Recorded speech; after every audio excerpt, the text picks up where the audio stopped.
All right, hello everybody, and welcome to Cooking 102 Holiday Side Dishes. Thank you.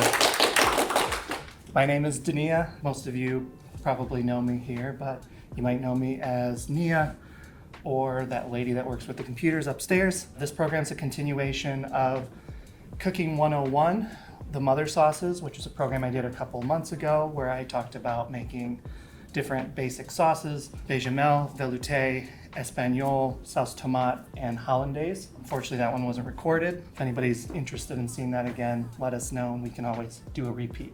One important thing to note is that you don't have to have been to the first one. This is not a continuation in that sense. Everything that I'm going to be talking about here is completely standalone. It is a program that's geared towards people who really don't cook. We probably all had that person in our lives that says like, oh, I burn water when I try to boil it. This is kind of for them, people that are kind of scared of the kitchen. I just want to show people that like there's a lot of really simple recipes out there.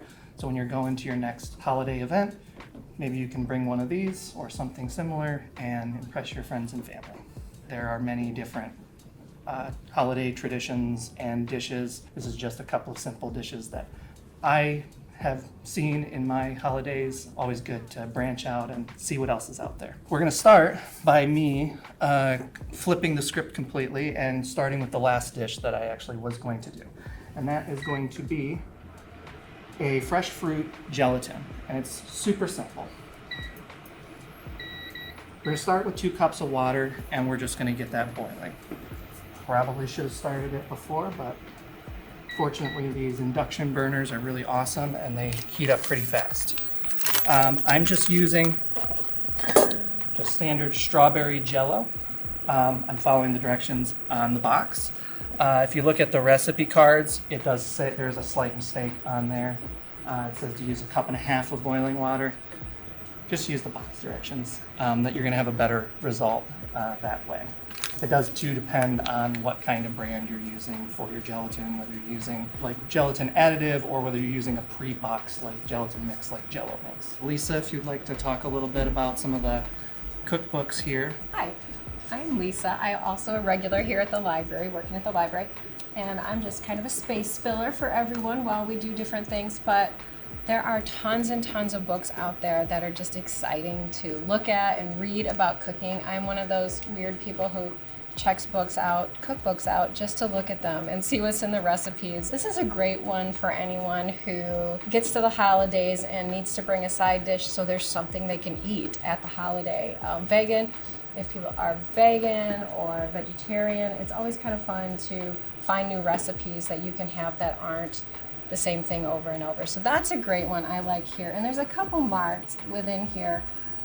One of my favorites is there is a risotto with a mushroom sauce. Interestingly enough, while I was preparing for this program, I learned what seitan is. It's essentially a wheat gluten meat alternative. But what's funny is I went to a potluck immediately after learning what this dish was, and somebody brought a seitan piccata, and it was amazingly delicious. And so, like, even if you don't think you like things like tofu, tempeh, etc., give them a try.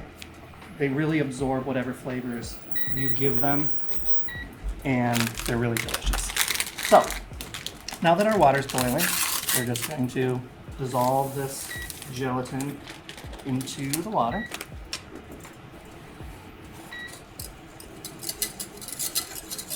And Lisa, would you be willing to get me 2 cups of cold water in that mixing dish?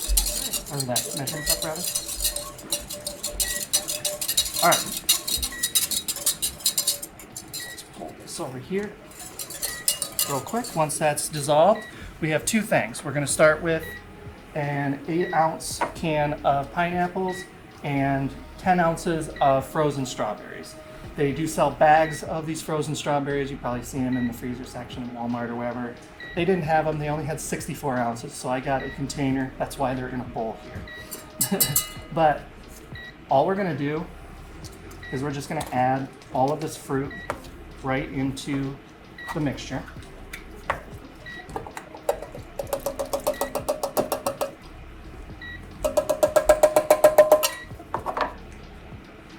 Put it it back on the heat, turn the heat down a little bit so that we're not necessarily looking for a continuous boil. We're just gonna let this fresh fruit incorporate into the gelatin. Also let those frozen strawberries get knocked loose a little bit there. Shouldn't take long at all. And then you're gonna need a 5-cup ring mold, which looks like this. A strainer, some kind of container. You're going to be preferably a measuring cup. You're basically going to be straining this liquid, getting a cup of it without any of the fruit or anything into a separate dish. That's going to be used for a later step in this process. I think these strawberries are all thawed out now. We're going to add 2 cups of cold water just to bring the temperature down a little bit, and then strain 1 cup of that liquid and just kind of keep that off to the side. Back in there. And then the rest of that liquid is going to go right into your ring mold. Let's see if I can do this without making a mess.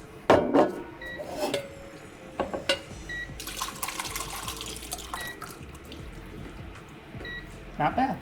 By the way, that was a 6-ounce package of gelatin. That's going to be about perfect for this size, especially with all the fruit and stuff.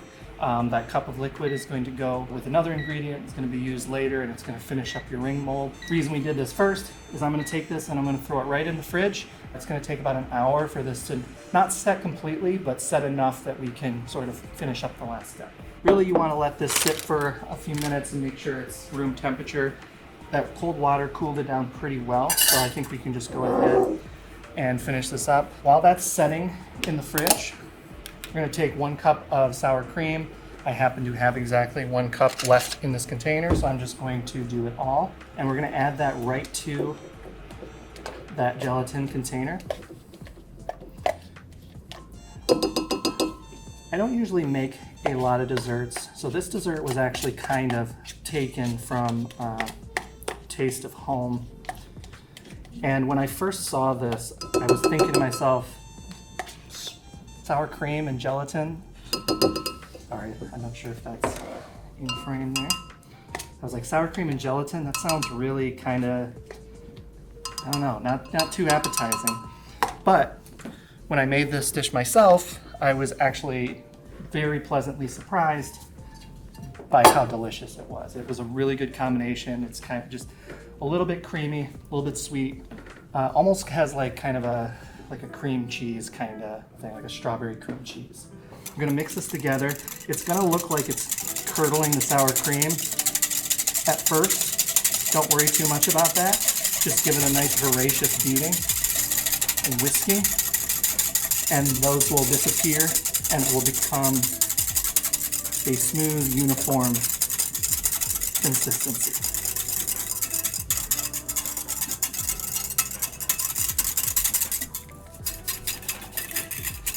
A little trick I learned back when I was cooking in the kitchen. Gives you a little machine beater action. All right, that should be good for that. We're gonna keep this at room temperature because we don't want this to set, but we'll come back and we'll finish this up here once our Jell-O is settled then. And with that, I'm gonna pass it over to Lisa for a moment while I clean up my dishes and prepare for the next recipe. Over the holidays, it's kind of fun to try something new, especially with this particular recipe I thought was very interesting. Adding blue cheese to your deviled eggs. That sounds wonderful to me. So going through and taking just kind of a new spin on the old take of your deviled eggs, because they disappear no matter what you put in them. I don't necessarily think soup when I think Thanksgiving or Christmas, but to save room perhaps for all of those wonderful desserts we like to eat, there is some nice and interesting recipes in here on corn and potato chowder. That's my favorite thing when I look at a recipe and I'm like, I know I have all of those things in my kitchen already and I don't have to run out and buy something in particular. There's also a neat one in here for crab bisque, which is kind of nice too because it's not super hard. Again, there's about 8 ingredients, and there's jumbo crab meat, which can also be replaced with some of the imitation crab meat to keep the cost down that's at your regular grocery store, and it still tastes really awesome. This does say 12 days of Christmas, but you can use these any time of the year to make a fun dish. There's Danish coffee, there's caramel corn to Aunt Lisa's pecan pralines. So both of those I think would be wonderful.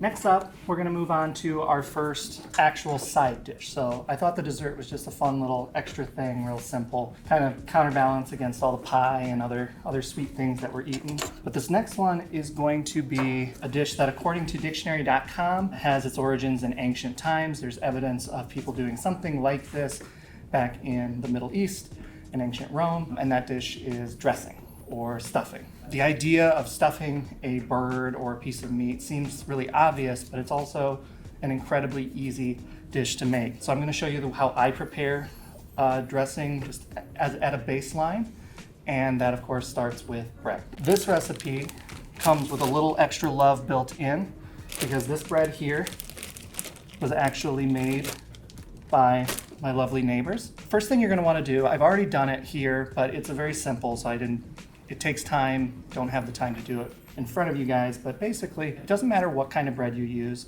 You can use ciabatta, a sourdough, focaccia, you can use the white or wheat bread from the store if that's all you got on hand, but you're just going to be making it into cubes. The size is really up to you. I like a nice hefty cube. Really absorbs a lot of the liquid that we're going to be making here in a few minutes. Once you have that cubed up, you're going to lay it in one layer onto some kind of baking tray, cover it with a towel, and just leave it out for at least a day. I would say preferably 2 days. You really want it to dry out quite a bit.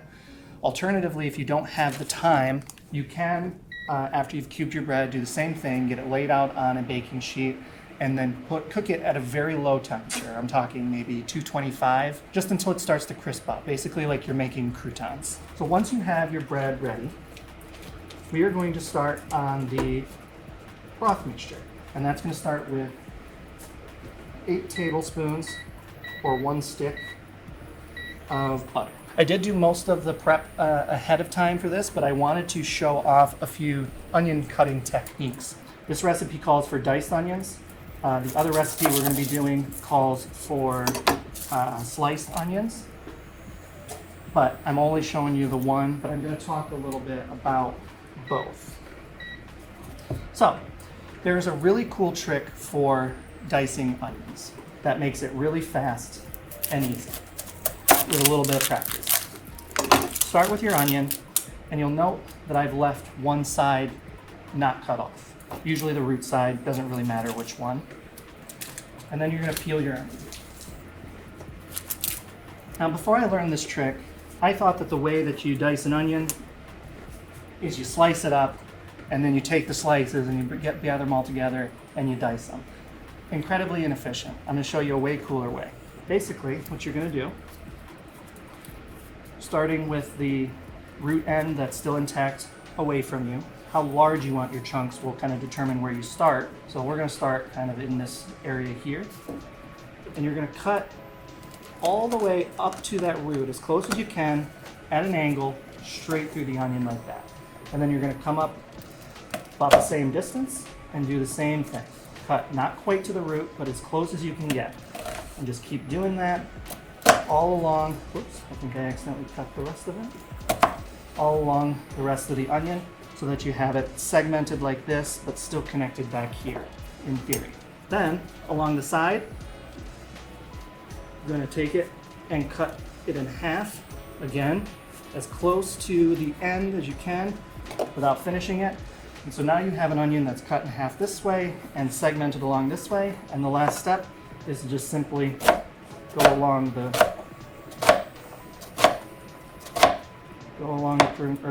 length of the onion. Once you get to the end here, and just kind of do that. If there's any like little stragglers that came off, give it one of those. But there you go. That's half of an onion, diced, in about 30 seconds. I'm going to do the same thing to the other one. Our butter is almost melted, so I'm going to get it up here, or pump it up a little bit. I've had people ask me before, if I'm slicing onions, how should I slice them? Should I slice them with the grain, or should I slice them against the grain? And that's a really good question. The thing about onions is that the enzymes in them are what cause that sensation of, like, the thing that makes you cry when you cut an onion. Those get released into the air and they cause that reaction. That happens when the cell walls of the onion are broken. Depending on what you're doing, if you're looking for a milder, less pungent onion flavor, cutting with the grain, which means along this kind of way here, will actually break fewer of those cell walls and make the onion less pungent. And if you go against the grain, you're breaking more of those cell walls and it's going to be more pungent. For our purposes here, it really does not matter. For the dish we're going to be making next, it really doesn't matter which way we do it, because as onions cook, the proteins in them break down into sugars and they become sweet, and so any pungency is really going to be cooked away anyways. So, finish this up here. You can kind of hold on to the root there for stability, and then just kind of cut around it, and voila. So now that our butter is melted, we're going to pump this back up. We're on kind of a low end of a medium-low heat right now, is where we're at. We are going to pump it up a little bit now that the butter is melted and we have everything ready to go. But we're just going to take and we're going to throw all those onions right into our pot with our butter. Coming up closer to a medium heat now.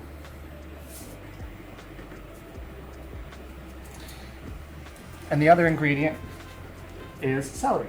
I've already done the celery up. I think most people know how to cut celery. I used about 4 stalks of celery for this particular recipe. Exactly how much you use is kind of up to you. Depends on how much you like celery. About an even amount with the onion, though, is a good rule of thumb for this. And so now that that's in, we're going to let this sweat together for about 3 to 5 minutes, depending on your heat level. You're looking for the vegetables to become slightly translucent. And as you may have learned if you were at my previous program, the process of doing this, of sweating down onions, peppers, carrots, celery, they're referred to as aromatic vegetables because of their intense aromas. And they really imbue a lot of flavor to a dish when you give them a little time to just sweat in some fat for a little bit before you make the dish. It forms the basis of so many soups, stocks, sauces, pretty much anything of that nature that you can think of starts with some kind of aromatic base. When you have onions, carrots, and celery, that's referred to as a mirepoix. That's a base of a lot of soups and stews. Variations on that, sometimes the celery is replaced with bell pepper. That's used in a lot of southern dishes, like certain like gumbos and things like that. There's a lot of variation, is what I'm saying. But the nice thing about a simple bare bones dressing recipe like this is you can really make this your own. If you want to do carrots in this, you can do carrots. One thing to note is that if you're going to use harder vegetables like carrots, make sure that you start those first and give them enough time to start to soften before adding onions, celery, and other soft vegetables in, or else you're going to have undercooked carrots at the end of everything.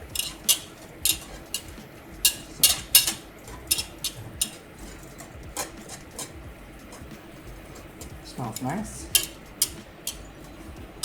The next book we had to kind of preview was called The Palestinian Table, thinking about what different cultures do on either Thanksgiving, Christmas, or just how people eat throughout the year that we may have not had a taste of if we haven't been to a good restaurant.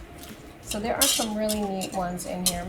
One of my favorite is always falafel. My husband, on the other hand, would say he could never have falafel again and be just fine. But and one of the neat things about this book is it gives you the history. It tells you kind of the background and idea of why it started, why it was became popular. Some others in here are something I never would have thought of: fish and olive oil, lemon and cilantro sauce.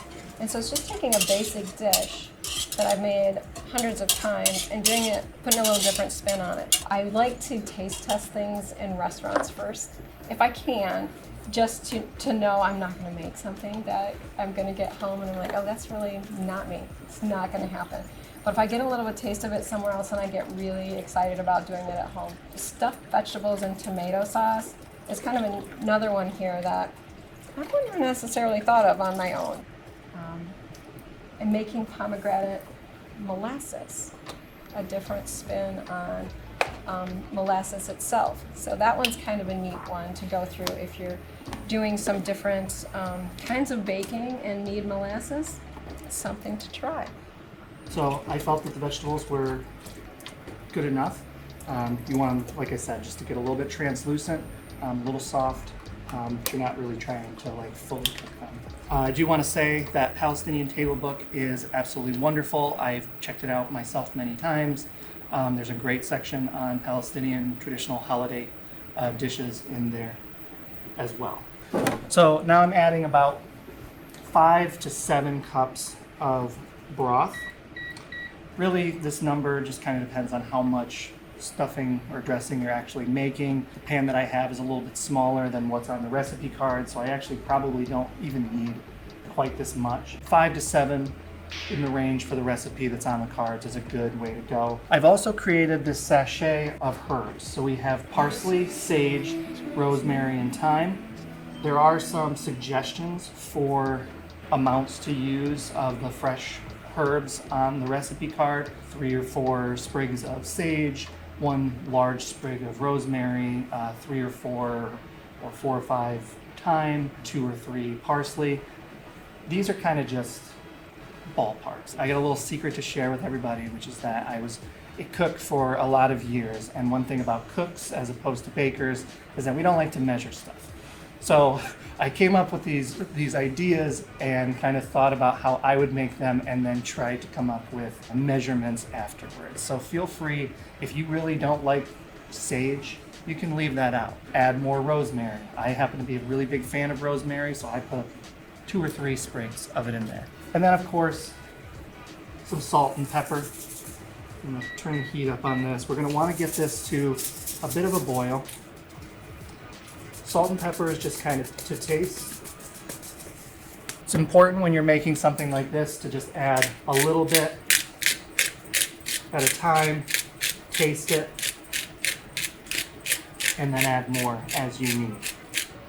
Probably gonna need more pepper, but we're just gonna let this get up to a boil and let those flavors mingle. Today, I'm just using the cheapest stock I can find. I'm doing that, 1, to save money for the library, but 2, to show that you can kind of just elevate even the cheapest ingredients with a little bit of love.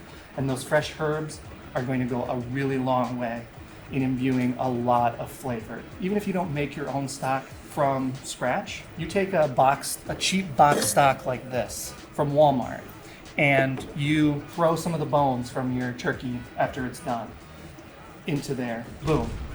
That's gonna elevate your stock. You're gonna have a better product from there. There's a lot of little things that you can do to really make a pretty substantial difference in how your stock comes out. I have to say before anything else, you are a very neat cook as far as keeping everything together when I cook. A little bit everywhere. So you're setting a good example for me. I try. There's a concept in kitchens and traditional culinary, whatever, called mise en place. It's a French term, and it just means everything in its place. You are much better off, and you're going to have a lot less stress in the kitchen if you are doing all your prep, everything that you can reasonably do beforehand, getting all of your ingredients, and having them at the ready at your side. That's the concept of mise en place.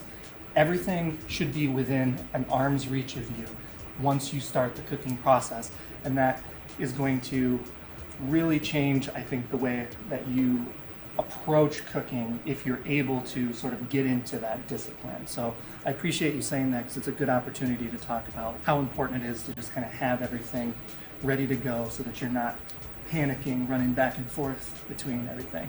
Kind of like I was doing last night as I was testing these out. You will get to a point in a recipe, if you don't do that, you're like, I thought I had corn. And you don't.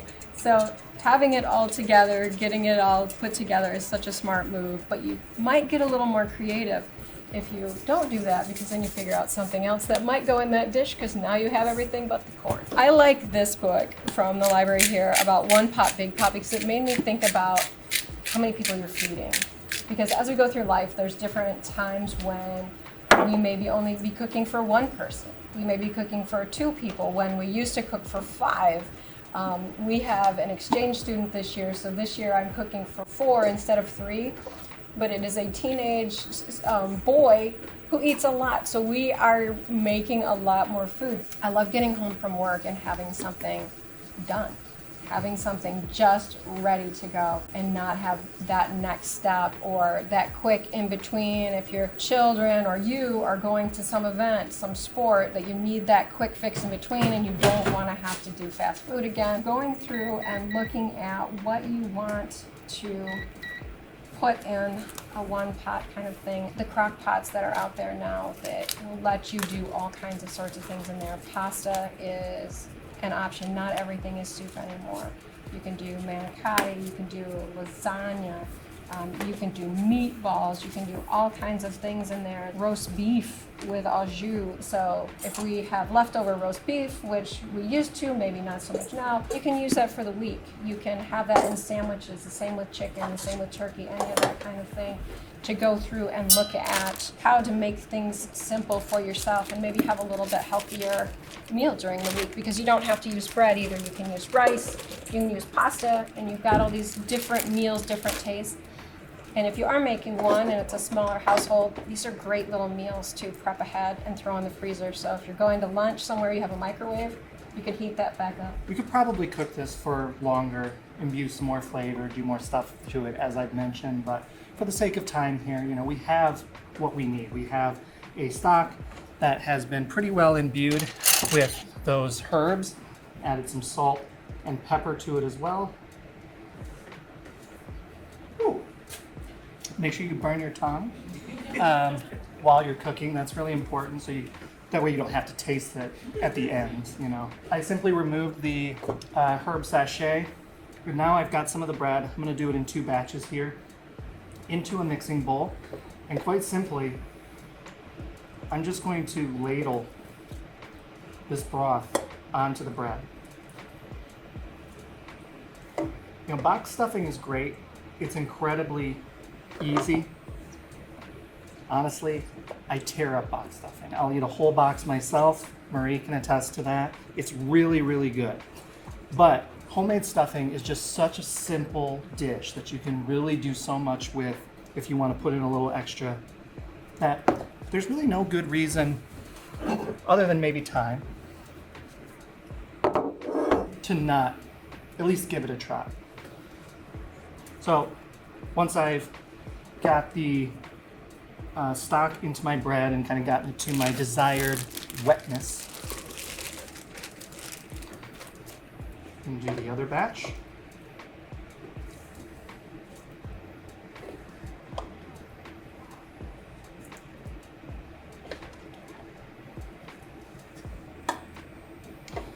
By the way, too, one thing I forgot to mention is, you don't have to use fresh herbs for this recipe. It is perfectly fine to use dry herbs. A good rule of thumb when you're using dried versus fresh herbs, there's sort of a hierarchy. When you're using fresh herbs, you want to use a lot more. When you're using like ground or coarse herbs, like dried herbs, you want to use about half as much. And when you're using like powdered herbs, like ground thyme or something, you're going to want to use about 1/3 as much as you would of the fresh. That's a good general rule of thumb for about how much, if you're trying to convert, like say this recipe from fresh herbs into dried. And really, that's all there is to it, folks. You want to have an oven preheated to 375 degrees for this.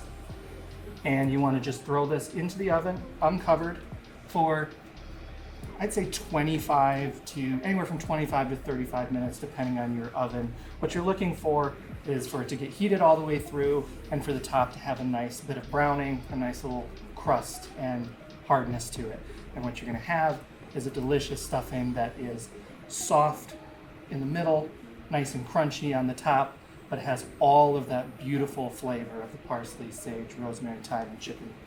That's that. So into the oven this goes, and we'll get started on our third dish here. One thing we don't have on the video for everyone at home is to taunt you with how good this smells right now.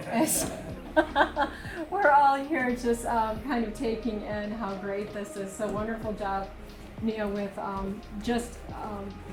the aroma alone. We do a lot of box stuffing at our house, so I think this was a really neat way to transition for the adult stuffing at our house. I think we'll still do box stuffing for the kids because they just love that flavor packet in there. There's something in there about that flavor packet that's wonderful. We always had two different stuffings growing up at my grandmother's house. She would throw oysters in a dressing. And that was the adult dressing, and they'd have that and make it from scratch and put it together. Thank you, Lisa. Yep. So, our last dish is another probably classic for a lot of people, scalloped potatoes. But before we start talking about the cooking aspect of it, I wanted to talk to you guys a little bit about this thing here. This is a kitchen utensil called a mandolin. I did most of the potato prep beforehand just to save us some time. But I left a handful of potatoes out so I could talk to you a little bit about safety in the kitchen when using things like this. The mandolin is a flat plane with an incredibly sharp blade here.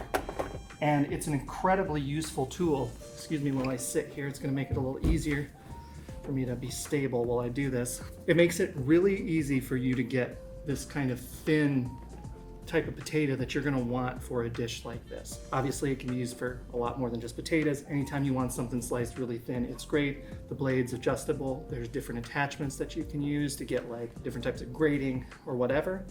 But we're just using a classic mandolin flat blade. So first, I have a cutting glove underneath my vinyl glove here.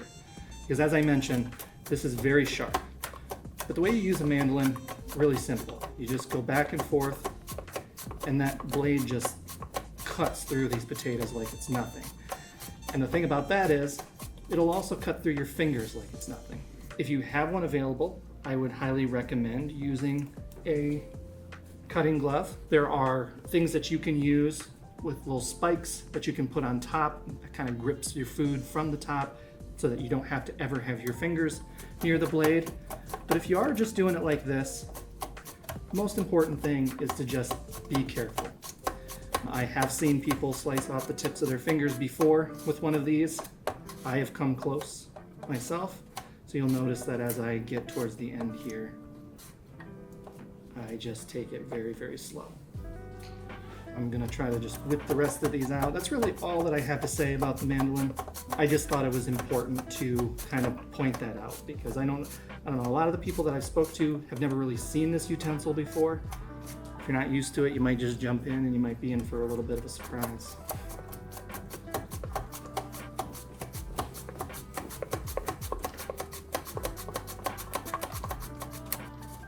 The cutting glove does go a long way.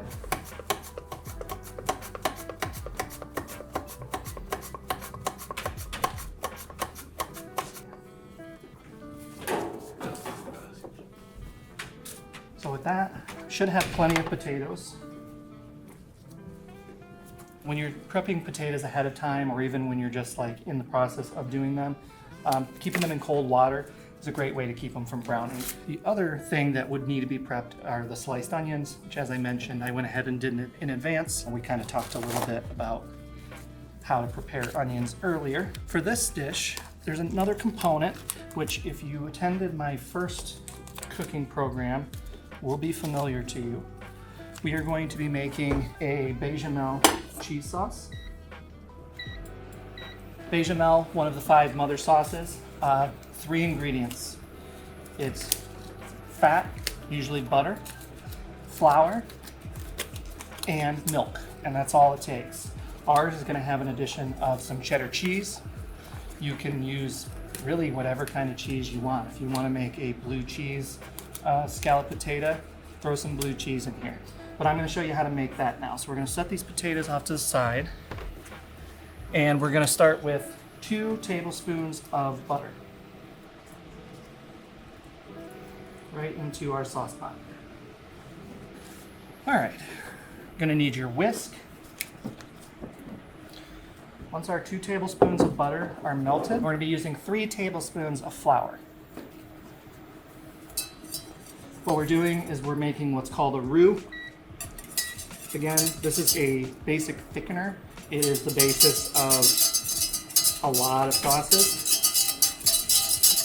Just a fat and flour. The flour acts as the thickening agent. The fat kind of binds everything together. So, got the butter going, all melted. So now we're going to add our 3 tablespoons of flour. As I mentioned in the first program, there's different recipes that you can use for roux, or I guess I should say there's different thicknesses of roux that you can make. What you would use depends on what you need it for. So for this one, I'm using 3 tablespoons of flour to 2 tablespoons of butter.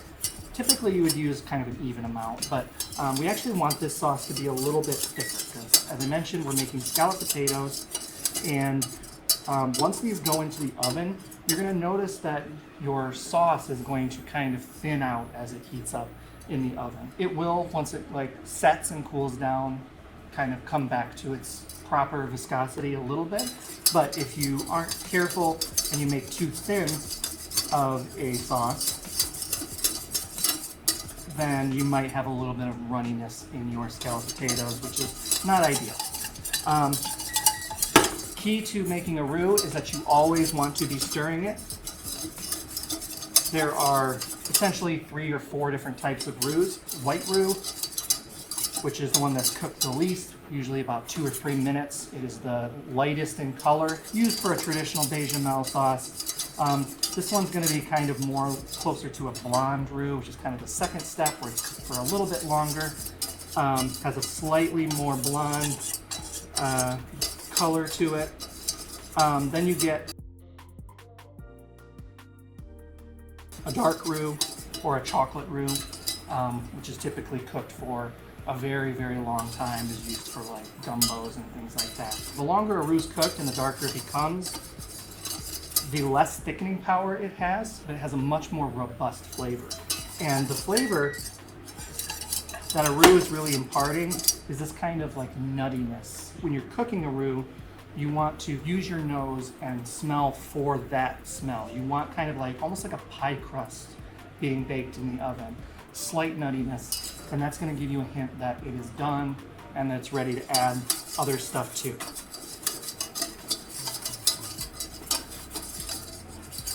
Which this shouldn't take very long here. Lisa, I may ask for your help here in a minute.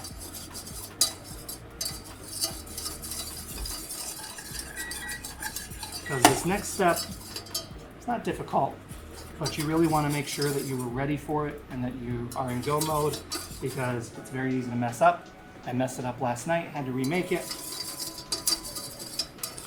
Once we start adding the milk to this roux, you want to be stirring all the time. You want to be going full hog on the stirring and not stop, because if you do, it's going to clump up and you're going to have lumpiness in your sauce, and nobody likes a lumpy sauce. Lisa, would you just hold the handle of this for me, just to kind of keep it in the center there?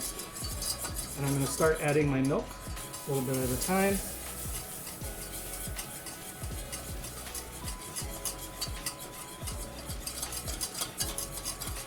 And hopefully, if I do it right, we will get rid of all the lumps.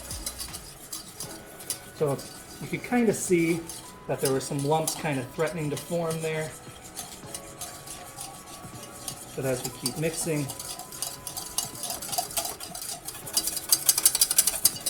You make sure that they are not coming through.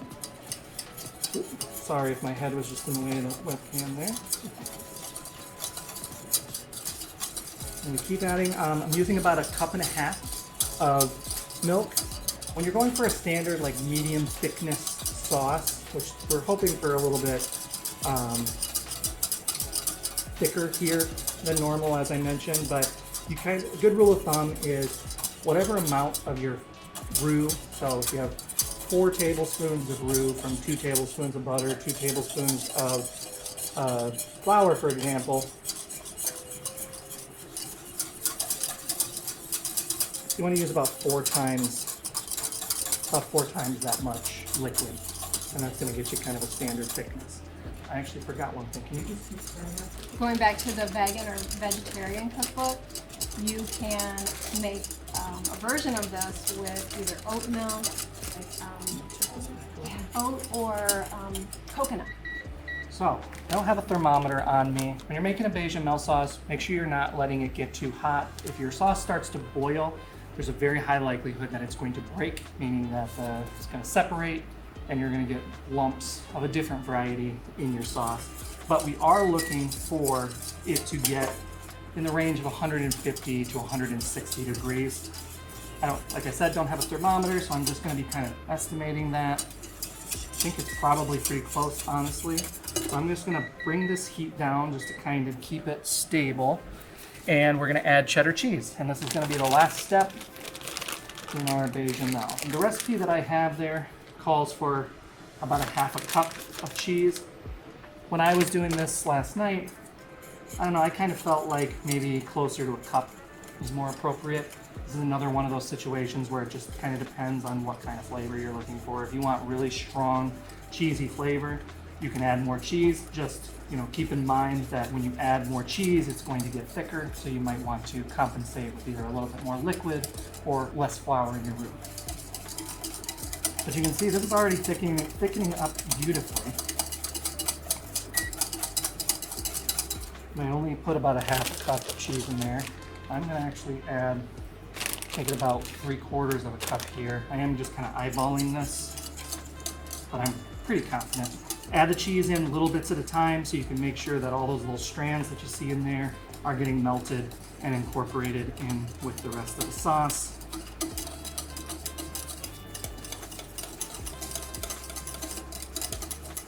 And that's really all there is to it. As I mentioned, this is a very thick cheese sauce. If you were making like macaroni and cheese, you might not want quite this much.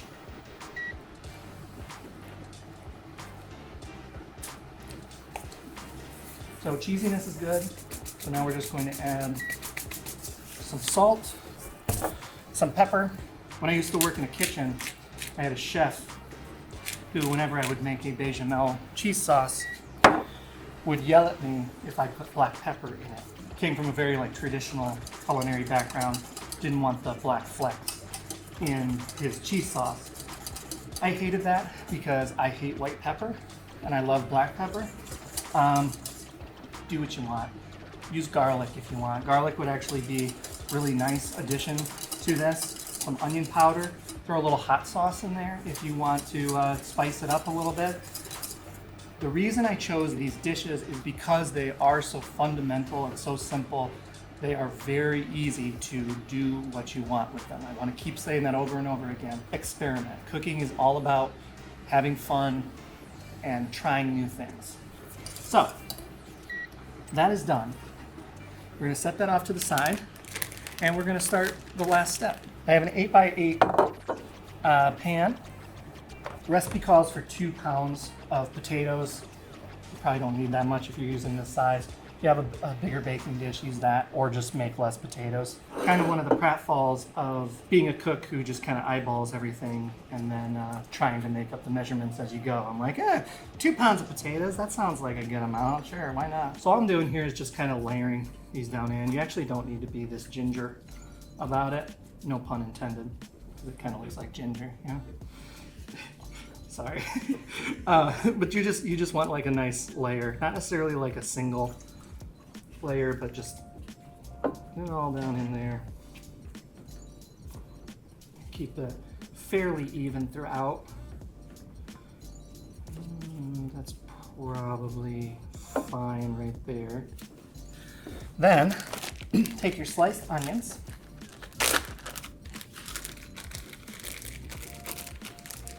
and we're going to add those on top. Probably about a half an onion is all you'll need for this size recipe. If you're going for the full 2 pounds of potatoes and using a bigger dish, 1 whole onion should do you. Put about half of whatever you had as a layer on top of your potatoes. And then take our cheese sauce and we're going to take half of it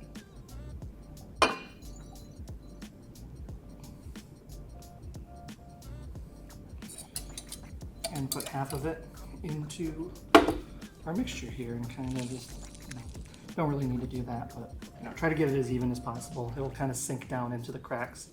And then you want to do another layer of potatoes. And then at this point, we're basically just repeating exactly what we just did in layers until your dish is full, which for this is going to be just 2 layers.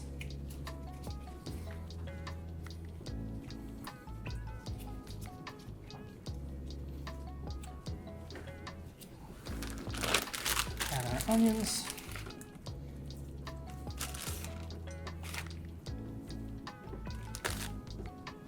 And as I mentioned before, the pungency of the onions will completely disappear and you'll be left with some really nice, soft, sweet onion flavor all throughout your dish when it's all said and done.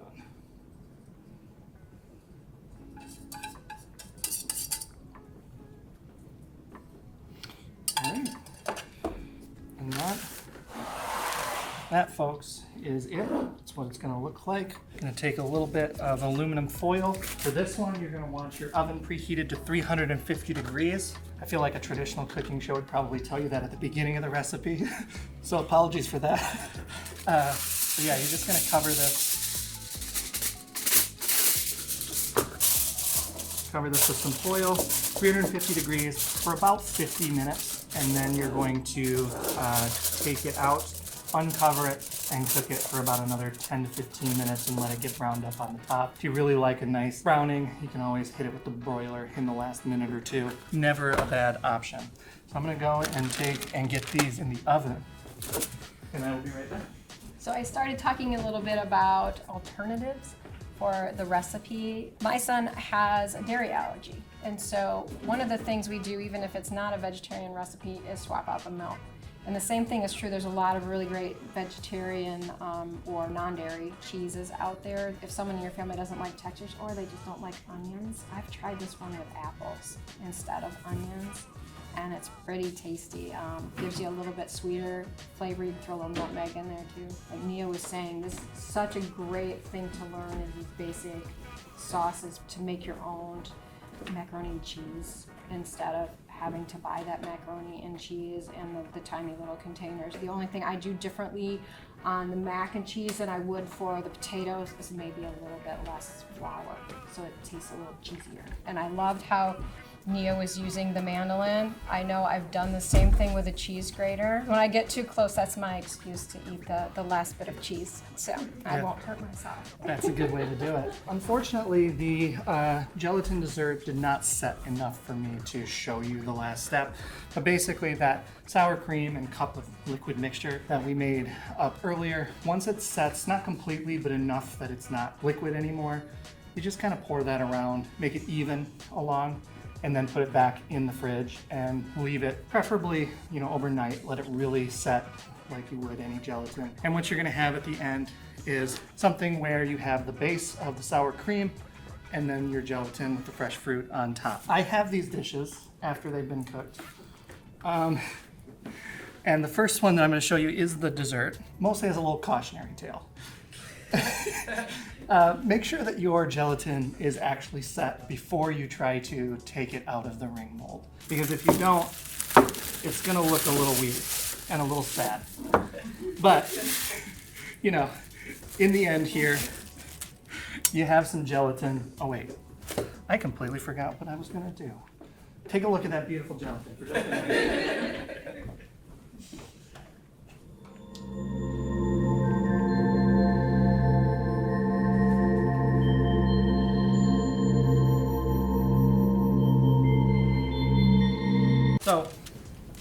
think the one that I did today will come out a little better. The one that you make at home will definitely come out way better. But yeah, just make sure it's completely set, or else it's gonna break a little bit.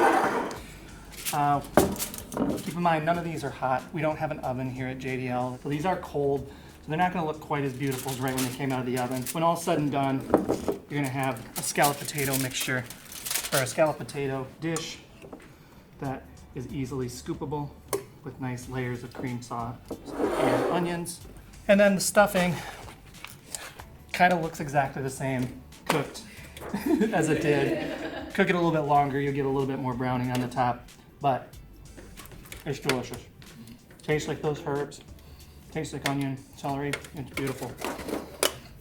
So if you try to make these dishes, come back to the library, let me know how they turned out for you. Let me know if the people in your life enjoyed them. Let me know how you enjoyed them. I hope that you guys have gotten something to appreciate out of this program. And I really appreciate you all attending. And there's your beautiful paper plate of Thanksgiving side dishes or holiday side dishes. Thank you, everybody. The next program I am extremely excited about. The next program is going to be Cooking 103 Sushi. I was a sushi chef for, I'd say in total, about 3 years. The person who trained me, he's a farmer now, but he was a very respected sushi chef, trained under Masaharu Morimoto. I'm not on that kind of level, but I do love sushi.